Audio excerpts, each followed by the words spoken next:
Hello, Mr. Bledsoe. This is Destiny Herring from your A2 class. And I'm doing the video assignment 2A of factoring a quadratic expression. So I'm going to start off with my easy case quadratic trinomial expression, which is m squared plus m minus 90, which is actually right here. And I remember mostly from like your videos and us practicing like with homework assignments and in class that to break it down between A, B, and C. So I've done that for you. So it's ax squared plus bx plus c, and the b and the c and the a are basically the numbers, maybe like any type of number like negative numbers or positive numbers. And then yeah, so I've broken them up right here. So A is actually 1 because M is basically just a 1. It just doesn't have a 1 in front of it, but it's actually a 1. B is plus 1 because it's a positive 1, but like I said, M equals 1, so it's plus 1. And then C is actually negative 90, which is what you see right here, which is negative 90. So I did actually the diamond method to complete this expression, and basically how you do this is on the two top end and bottoms, the top one is actually C, which is actually going to be negative 90, and then the bottom one is actually B, which is going to be positive 1, and then the two sides are actually the possible the multipliers that can multiply by each other to get C, but can either add or subtract to get B. Add or subtract together to get B. So I wrote down some possible multipliers, which are 1 times 90, 2 times 30, and 9 times 10. And I forgot to mention that these are all going to multiply together to equal C, whatever C is. So since C is a negative number, you're going to need, I learned from my other math classes in my previous past years that a negative and a negative make a positive, and a positive and a negative make a negative. So it's kind of weird, but so since it's a negative, it's actually going to be one negative and one positive number.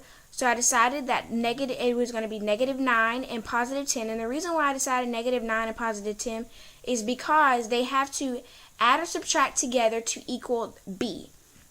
And you can't just think, that, okay, I got the two numbers and they will work, because you also have to think about B and make sure that they can add or subtract together to equal B. So negative 9 plus 10 actually equals positive 1. So that's how I got the negative 9 and positive 10. And then over here, I just put that into a expression, which is m minus 9 and m plus 10. And I actually didn't, do this, but you can also do distributive property to check over and make sure that it ends up equaling the first expression that you ended up having. And if it does, and you have the correct answer, so this is my answer for the easy case quadratic trinomial expression, which is m minus 9 and m plus 10.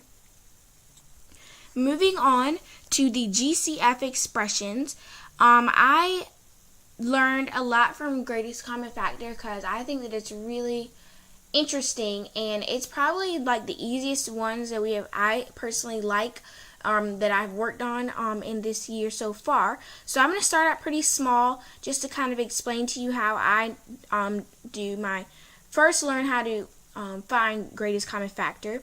So let's start out with what greatest common factor means. It means the highest number that divides exactly into two or more numbers.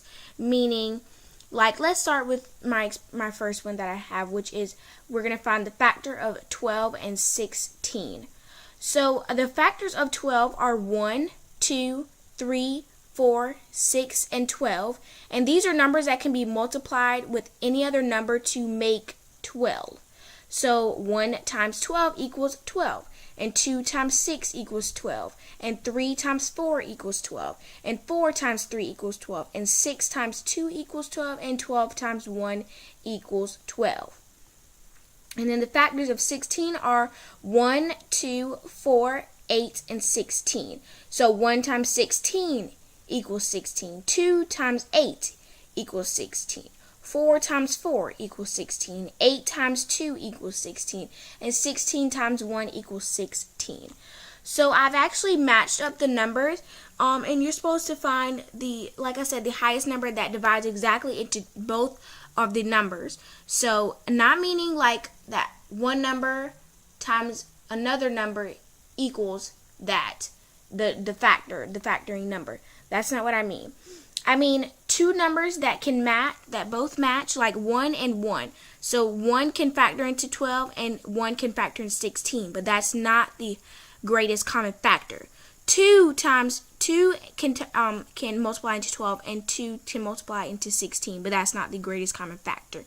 The greatest common factor is actually 4, because 4 can multiply into 12 and 4 can multiply into 16, and those are the last two numbers that are exact that can multiply into those numbers. So therefore 4 is the greatest common factor. So now we're going to actually get into an expression. So here's my expression. 2x minus 8. Now the greatest common factor of this expression is 2. And I say that because if you look at it, what number can multiply into both of those? That is the biggest number. And the biggest number would be 2. So basically I divided 2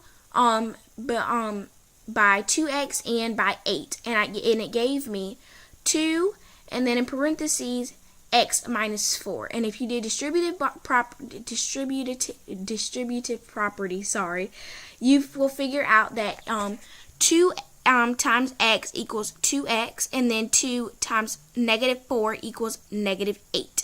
So therefore the greatest common factor of that expression is 2, and that's the greatest common factor, and this is my other answer. I guess you could say that was what was broken down.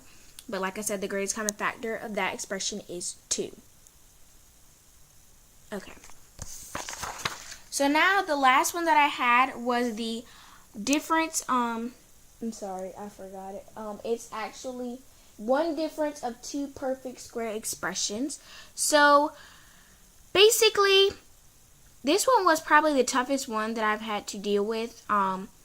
So I guess I'm going to try to explain it in a very well-mannered way. But yeah. So my factor is actually, or my expression is actually x squared minus 9. Now, this one was a little bit difficult for me because it was a little bit harder to try and figure out a difference between the perfect squares for me. And I don't know why, but it was just more difficult. But, you know, I figured it out. So basically, I had to figure out what times itself will give x squared and what times itself will give 9. So I guess you could say the number times itself that will give x squared is x, because x times x equals x squared. And then what times itself will give 9 is 3, because 3 times 3 equals 9. Now, so since subtraction is occurring in this expression, this is going to be the difference of two perfect squares. So the factors are x plus 3 and x minus 3. And you're going to figure out why. So I put those down and I do distributive property, and it gives me x squared minus 3x plus 3x minus 9. So then I'm going to actually add the plus 3x to the negative 3x, which will just cancel that out. So the last thing that I end up with is x squared minus 9, which is what we end up beginning with. So the factors, like I said, are x plus 3 and x minus 3. And, you know, all of my work is shown, so I wanted you to be able to see that. And I just want to apologize for my tardiness of this video and how long it is. I apologize for how long it is. But I wanted to be able to explain it because I need to understand it so that you can understand it. And I apologize for the tardiness of this video. I actually made this video prior to this date, but I thought I had sent it to you by email, but it ended up not sending, and I had already deleted the video, so I had to create another video. So I apologize for the tardiness of my video assignment. Thank you for listening. Like I said, this is Destiny Hearing from your A2 math class. Thank you for listening.